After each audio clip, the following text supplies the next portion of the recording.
ನಮಸ್ಕಾರ.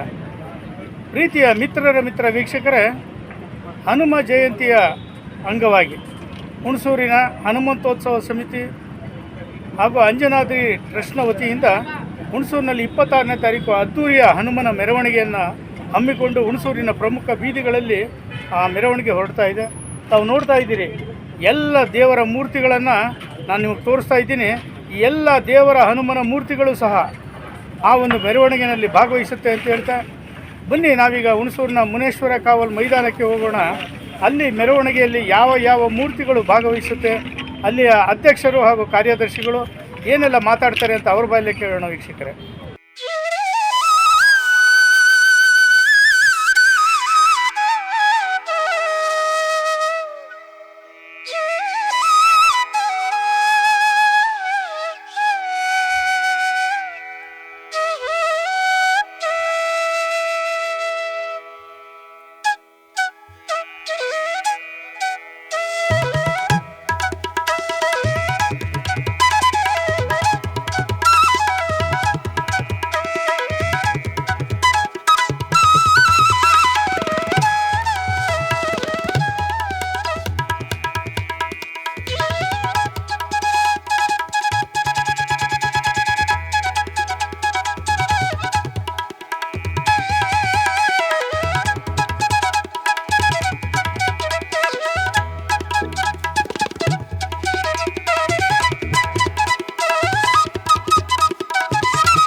ಜೈ ಶ್ರೀರಾಮ್, ಜೈ ಹನುಮಾನ್.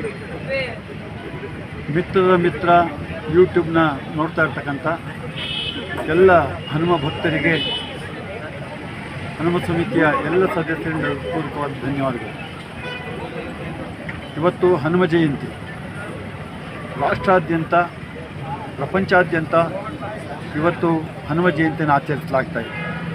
ಹಾಗೆಯೇ ಹುಣಸೂರಿನಲ್ಲೂ ಕೂಡ ಅಂಜನಾದ್ರಿ ಚಾರಿಟಬಲ್ ಟ್ರಸ್ಟ್ ಮತ್ತು ಹನುಮಂತೋತ್ಸವ ಸಮಿತಿ ವತಿಯಿಂದ ಹನುಮ ಜಯಂತಿಯನ್ನು ಆಚರಿಸಲಾಯಿತು. ಮೈಸೂರು ರಸ್ತೆಯ ಆಂಜನೇಯ ಸ್ವಾಮಿ ದೇವಸ್ಥಾನದಿಂದ ಮುನೇಶ್ವರ ಕಾವಲು ಮೈದಾನಕ್ಕೆ ಆಂಜನೇಯ ಸ್ವಾಮಿಯನ್ನು ತಂದು ಪ್ರತಿಷ್ಠಾಪಿಸಲಾಯಿತು. ಶ್ರೀ ಗಾವಡಗೆರೆಯ ನಟರಾಜ ಸ್ವಾಮಿಗಳು ಹಾಗೂ ಮಾದಳ್ಳಿ ಮಠದ ಸಾಂಬ ಸದಾಶಿವ ಸ್ವಾಮಿಗಳು ಮತ್ತು ಸನ್ಮಾನ್ಯ ಶ್ರೀ ವಿಶ್ವನಾಥ್ MLC ಅವರು ಮತ್ತು ಎಲ್ಲ ಈ ಭಕ್ತರಿಂದ ಕೂಡಿ ಇವತ್ತು ಬೆಳಗ್ಗೆ ಆಂಜನೇಯ ಸ್ವಾಮಿ ದೇವಸ್ಥಾನದ ಮೆರವಣಿಗೆ ಪ್ರಾರಂಭವಾಯಿತು. ಮೆರವಣಿಗೆ ಮುಖಾಂತರ ಮುನೇಶ್ವರ ಕಾವಲು ಮೈದಾನಕ್ಕೆ ತಂದು ಸ್ವಾಮಿಯನ್ನು ಪ್ರತಿಷ್ಠಾಪಿಸಲಾಯಿತು. ಮತ್ತು ನಾಳೆ ದಿವಸ ಇದೇ ರೀತಿ ಕಾರ್ಯಕ್ರಮ, ಭಜನಾ ಕಾರ್ಯಕ್ರಮ ಇದೆ. ನಂತರ ನಾಳಿದ್ದು 26ನೇ ತಾರೀಕು ಭವ್ಯ ಮೆರವಣಿಗೆ ಕಳೆದ 29 ವರ್ಷಗಳನ್ನು ನಡೆಸ್ಕೊಂಡು ಬಂದಿದ್ದೇವೆ. ಈ ವರ್ಷವೂ ಕೂಡ ಭಾಳ ಅತಿ ಹೆಚ್ಚಿನ ರೀತಿಯಲ್ಲಿ ಸಡಗರದಿಂದ ಸಂಭ್ರಮದಿಂದ ಮೆರವಣಿಗೆ ನಡೆಯುತ್ತೆ ಅಂತ ಭಾವಿಸಿದ್ದೇವೆ. ಅದಕ್ಕೆ ಎಲ್ಲ ಸಿದ್ಧತೆಗಳನ್ನು ಮಾಡಿಕೊಂಡಿದ್ದೇವೆ. ಹಾಗಾಗಿ 26ನೇ ತಾರೀಕು ಭವ್ಯ ಮೆರವಣಿಗೆ ತಾವೆಲ್ಲರೂ ಹೆಚ್ಚಿನ ಸಂಖ್ಯೆಯಲ್ಲಿ ಬನ್ನಿ, ಮೆರವಣಿಗೆ ಯಶಸ್ವಿಗೊಳಿಸಿ ಅಂತ ಈ ಮೂಲಕ ಮಿತ್ರ ನೋಡ್ತಾ ಇರ್ತಕ್ಕಂಥ ಎಲ್ಲ ಶ್ರೋತೃಗಳಿಗೆ, ಪ್ರೇಕ್ಷಕರಿಗೆ ನಾನು ಧನ್ಯವಾದ ತಿಳಿಸ್ತಾ ತಮ್ಮ ಇಲ್ಲಿಗೆ ಮೆರವಣಿಗೆ ಬರಬೇಕು ಅಂತ ಆಹ್ವಾನಿಸ್ತಾ ಇದ್ದೀನಿ. ಹೆಚ್ಚಿನ ವಿಡಿಯೋಗಳಿಗಾಗಿ ಮಿತ್ರರ ಮಿತ್ರ ಚಾನೆಲ್ ಅನ್ನು ಸಬ್ಸ್ಕ್ರೈಬ್ ಮಾಡಿ, ಬೆಲ್ ಐಕಾನ್ ಒತ್ತಿ.